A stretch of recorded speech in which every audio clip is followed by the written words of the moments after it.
सुमति काकी, अंजलि दीदी के लिए शहर से फोन आया है। जल्दी से भेजो दुकान पे, नहीं तो फोन कट जाएगा। हाँ हाँ बेटा, अभी भेजती हूँ। अंजलि बेटा, तेरे लिए शहर से फोन है। सब काम छोड़ के जल्दी जाके सुन ले, नहीं तो फोन कट जाएगा। हाँ माँ, अभी जाती हूँ। जरूर मीनाक्षी दीदी का फोन आया होगा। हाय अंजलि। नमस्ते दीदी, मेरा मतलब हाय, कैसी हो आप? यहाँ तो सब ठीक है। मामा मामी कैसे हैं? तू कैसी है? मेरे तो एग्जाम्स होने वाले हैं। हर रोज कॉलेज जाना पड़ता है। Lectures, extra classes, private coaching. ओ, मैं तो इतना थक जाती हूँ, क्या बताऊँ। आपकी कॉलेज वाली बहन जी आपको इतना पढ़ाती है, तो घर कब जाती हैं आप दीदी? अरे नहीं नहीं, ये सब सिर्फ मेरी प्रोफेसर नहीं पढ़ाती। मैं अलग से दूसरे टीचर्स के पास भी पढ़ने जाती हूँ। दीदी, फिर तो आप बहुत थक जाती होगी ना। आप ना पैदल मत जाया करो, टांगा ले लिया करो दीदी। नहीं मेरी भोली बहन, ना मैं पैदल जाती हूँ, ना ही यहाँ टांगा मिलता है। मैं बस से जाती हूँ और थोड़ी दूरी के लिए रिक्शा ले लेती हूँ। सच्ची? वहाँ पर टांगे नहीं, बस चलती है? वाह, वो भी हर रोज? हमारे गांव में भी बस आती है, दिन में 2 बार। यही तो खास बात है शहर की। यहाँ बसें पूरा दिन दौड़ती हैं सड़कों पर। और सिर्फ बसें ही नहीं, कार, स्कूटर और ट्रक भी। और तो और थोड़ी दूरी पर तो हवाई जहाज भी है, जहाँ से हवाई जहाज आसमान में उड़ते हैं। अच्छा दीदी, मैं फोन रखती हूँ। बुआ जी, फूफा जी को मेरा नमस्ते कहना। हाँ माँ, हम लोग शहर में क्यों नहीं रहते? बुआ जी, फूफा जी और मीनाक्षी दीदी तो शहर में ही रहते हैं। अरे क्योंकि तेरे बुआ जी की शादी शहर में हुई थी, इसलिए बेटा। शादी से पहले वो भी तेरे पापा और दादा दादी के साथ गांव में ही रहती थी। तो फिर माँ, मुझे शहर भेज दो ना, मैं भी शहर देखना चाहती हूँ। इतनी बार मीनाक्षी दीदी से शहर के बारे में सुन चुकी हूँ, अब मैं भी वहाँ जाकर देखना चाहती हूँ। बस आप मुझे शहर भेज दो। ठीक है, इस बार गर्मियों की छुट्टियों में कुछ दिन रह आना शहर, अपनी बुआ के घर। अब तो खुश ना? हाँ माँ, बहुत खुश। आप देखना, मैं शहर जाके कितने मजे करती हूँ। अंजलि अगले दिन स्कूल जाती है और वहाँ अपने सारे दोस्तों को अपने शहर जाने की बात बताकर चिढ़ाती है। अरे श्रद्धा, शीतल, सरोज, तुम लोग इन गर्मियों की छुट्टियों में कहाँ जा रही हो? एकादशी वाले गांव के मेले में। हम तो दूसरे गांव में नानी के घर जाएंगे। उनका घर नहर के किनारे है, बड़ा मजा आएगा। हम इस बार कहीं नहीं जा रहे, बल्कि हमारे घर में रहने के लिए मेहमान आएंगे। और तू? अरे मेरा क्या है, मैं तो बस पास वाले शहर जा रही हूँ, अपनी बुआ जी के घर। वहीं रहूंगी कुछ दिन।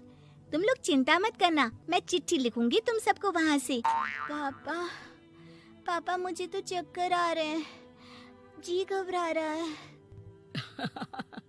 बेटा, शहर आने की जिद भी तो तूने ही की थी।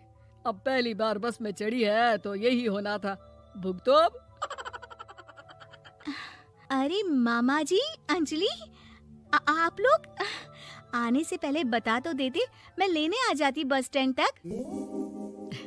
आओ आओ भैया, आओ बेटी अंजलि। माँ बुआ जी कैसे हैं वहाँ?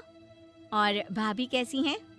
सब ठीक है, बस अंजलि जिद कर रही थी कुछ दिन आप लोगों के साथ रहने की, सो छोड़ने आ गया। दीदी, आप मुझे शहर घुमाने ले जाओ ना, मुझे भी शहर देखना है। हाँ हाँ, चल तैयार हो जा जल्दी से। अंजलि तैयार होने जाती है और कुछ देर बाद जब बाहर आती है तो अरे ये क्या कर दिया तूने? मार्केट तक ही तो जाना है। इतनी डार्क रेड लिपस्टिक, इतने बड़े बड़े झुमके और चूड़ियां और चेहरे पर इतना सारा पाउडर। मेरी बहन, ऐसे नहीं चलेगा, जा और ये सब हटा के आ। अरे कैसे, क्यों? मैंने शहर आने के लिए इतनी मेहनत से ये सब इकट्ठा किया था। और वैसे भी मैंने देखा है मोहल्ले की राधा काकी के टीवी पर एक फिल्म चल रही थी, उसमें हीरोइने ना ऐसे ही तैयार होकर जाती है घूमने। सब पता है मुझे, मैं तो ऐसे ही जाऊंगी दीदी। अंजलि शहर की चकाचौंध को देखकर बहुत हैरान और खुश होती है। ऊंची ऊंची इमारतें, सड़क पर दौड़ती गाड़ियाँ, बड़ी बड़ी दुकानें, उसकी एक्साइटमेंट का ठिकाना नहीं था। दीदी, ये छोटा सा कमरा सड़क के किनारे क्यों रखा है? इसमें कौन रहता होगा? ये कमरा नहीं, पीसीओ है, पीसीओ। यहाँ पर लोग फोन करने आते हैं, सिक्का डालकर। ओ, हमारे गांव में तो दुकान पे ही जाते हैं बात करने। अच्छा चल, तुझे रेस्टोरेंट में खाना खिलाने ले चलती हूँ। Excuse me, 2 plate noodles please and 2 Cola. Meenakshi को ऑर्डर प्लेस करते हुए अंजलि बहुत ध्यान से देखती है और थोड़ी ही देर में ऑर्डर लेकर वेटर आ जाता है और खाना टेबल पर रख देता है। अरे, ये लंबी लंबी सेवइयाँ खाते कैसे हैं दीदी? और इसके साथ कोई अचार, प्याज, मूली कुछ भी नहीं दिया, बस ये छोटा सा पेट खुजाने वाला दे दिया है। गांव में तो छोटे छोटे चावल ही होते हैं जो कि हाथ से ही खा लेती हूँ। अब इसे कैसे खाऊं दीदी? एक्सक्यूज मी, एक चम्मच प्लीज, और लिटिल प्याज और अचार और मूली और एक गिलास मट्ठा, वो बाद में। हाँ। अब ये सब सुनकर आसपास बैठे लोगों को हंसी आ जाती है। मीनाक्षी भी अपनी हंसी किसी तरह रोकने की कोशिश करती है और वेटर मुस्कुराता हुआ वहाँ से चला जाता है। अंजलि समझ नहीं पाती कि सब किस बात पर हंस रहे थे, लेकिन वो छिप जाती है। दीदी, मुझे लगता है कि मुझे इन सेवइयों को ऐसे ही खा लेना चाहिए, इसी पेट खुजाने वाले कांटे के साथ। एक काम कर, तू मुझे खाते देख, जैसे मैं खाऊं तो भी वैसे ही खा ले। ठीक है दीदी। अंजलि खाते खाते नूडल्स में सिरका ज्यादा डाल देती है, फिर ऊपर से नमक दानी से खेलते हुए काफी नमक भी अनजाने में छिड़क लेती है। अरे, ये क्या क्या खा लिया? अरे हाय हाय, कितना कड़वा है। पानी पानी, ये काला शरबत ही पी लेती हूँ। और जल्दबाजी में अंजलि जल्दी जल्दी कोला पी लेती है, जिससे उसके नाक में झंझनाहट होती है। दीदी, मुझे ले चलो यहाँ से, मैं ये सब शहरी खाना नहीं खा सकती।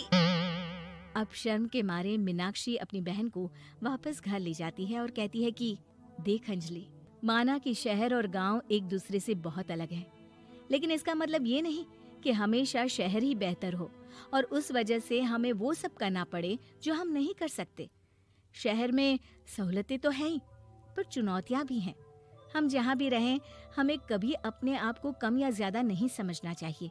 और किसी भी नई जगह में ढलने में समय लगता है, उसके लिए तुम्हें दूसरों की नकल करने की कोई जरूरत नहीं है। बेटा, घूम लिया शहर या अभी और घूमना है? नहीं पापा, मैं अपनी गलती समझ गई हूँ, आप गांव ही ले चलिए मुझे।